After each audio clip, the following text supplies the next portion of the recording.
So this year we're going to be using an online version of the textbook, and I want to use this screencast to show you how to sign up to use the online textbook and also some of the online textbook's features.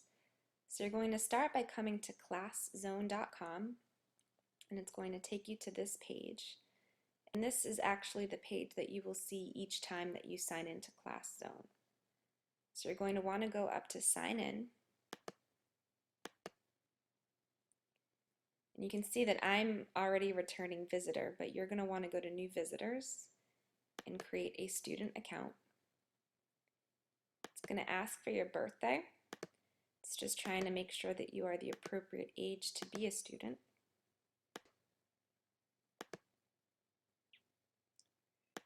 It's going to ask you to put in your name, Joseph Student. It's going to ask you for a username. I've typically recommended that you use your first initial and your last name, but what I've also started realizing is that sometimes by doing so you come across other users that already have that username. So maybe add in your favorite number, your middle initial. Whatever you do, just make sure that you write down your username so that you remember it. This is something that you can keep in your important doc section of your binder. Along with it, you want to put whatever you end up using as a password. So your username, your password, write them down, keep them in your binder. You're going to want to pick a secret question. That way, if you do forget any of this stuff, they can ask you it and hopefully retrieve your username and password information. I'm going to click both of these boxes down here, the terms and conditions, the privacy policy, and then click Create Account.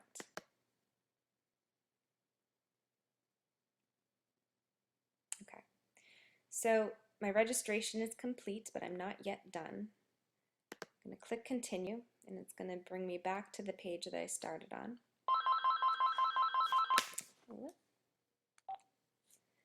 Excuse me, my phone there.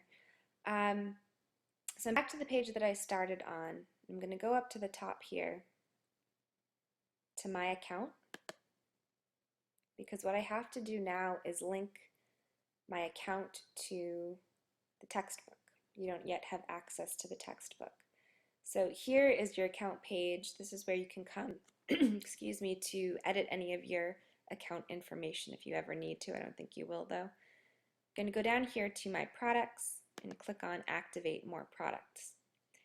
Up here you're going to have an activation code. I will have provided you this in class, so you can go about entering the activation code now and then press Continue, and at that point you will be both registered and linked to the textbook. So what I'm going to do now is sign out of this fake account and sign into my real account under H Tedesco, so that I can show you a little bit about what ClassZone offers you. So we're back here on the main page. I'm signed in as myself, and this is the textbook that you are linked to and that we're going to be using this year. So you're going to press Go, and it's going to bring you to this page here. All of this stuff here, I, to tell you the truth, haven't spent a lot of time on. You're free to explore, but what you're, for the most part, I think going to be using ClassZone for is just the online book itself. So you're going to come down here to Online Book and click on that, and it's going to just take you to an electronic version of your textbook.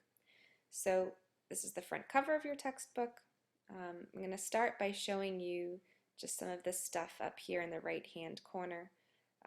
You're looking at the single page view of the textbook. I recommend this view because it has the largest text, but if you want to look at it as though you were actually reading from a textbook that you open up, you can switch to double page view and click through that way. You also have the opportunity under single page view to zoom in if you're having trouble seeing the text. 100%, you can just return back to the normal view. You can also make it smaller over here on the farthest right button. But you can always click on 100% to get it back to the normal size view. What I think is the most useful in terms of the tools that the online textbook has to offer is over here on the left-hand side. The table of contents. This is how you're going to jump to whatever chapter or section of a chapter that we're on. So for homework, I'll typically assign something like chapter 23, section 1. You're going to read that and answer some questions on it. So what you're going to do is you're going to start by going to the appropriate unit. So this is where you're going to have to know a little bit about history. If we're studying the French Revolution, you should know that that falls in between 1500 and 1900. So you're going to go to Unit 5.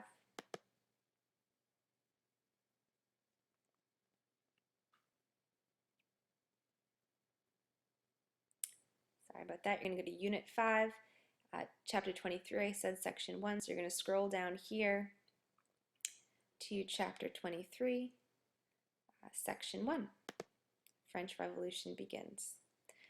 The other way of scrolling around that I forgot to mention before is just to enter a page number. So page 67, it's going to take me right to page 67. But let's go back to, I think it was 651.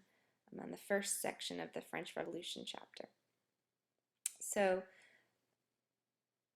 what you can do now as you read, if you so wish, is to choose to highlight text. So if you, find an important vocab word which is highlighted in blue for you, you can choose to highlight some text there. If you decide you don't want that highlight later on, you can choose to delete it. You can also write notes to yourself.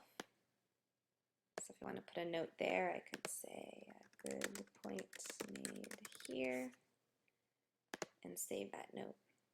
So I can always go back to that note to check out what I had written to myself. What you can also do, if you know a word that you want to look up, for example, you want to shoot straight to tennis court oath, but you don't know where to find it, you can go to search, put tennis court oath in. It's going to take a few seconds rather, but it will tell you all of the pages that tennis court oath is located on. Come on.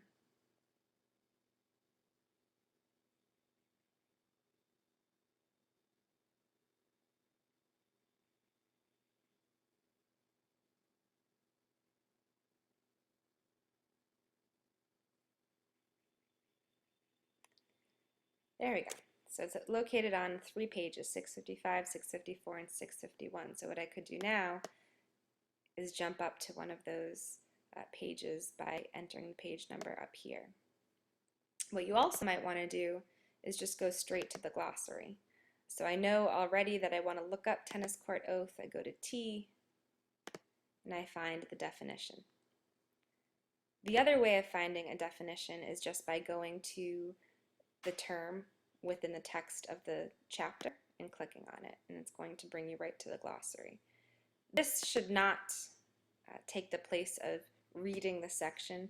I think you'll find that the best understanding of the term or the person or the event by reading all of the section and not just going straight to the glossary. But let's say you after a long, hard unit, just want a quick recap on what something is, then you can use the glossary for that purpose. All right, so I'm just going to X out of the textbook. Like I said, all of this stuff here, Map Center, Activity Center, this is not something that I've spent a lot of time with. I have looked a little bit at the Review Center just to see what it offers in the way of a review for a particular unit. I'm not that impressed with it. I think it's kind of, what they offer is a bit unsophisticated, but feel free to explore.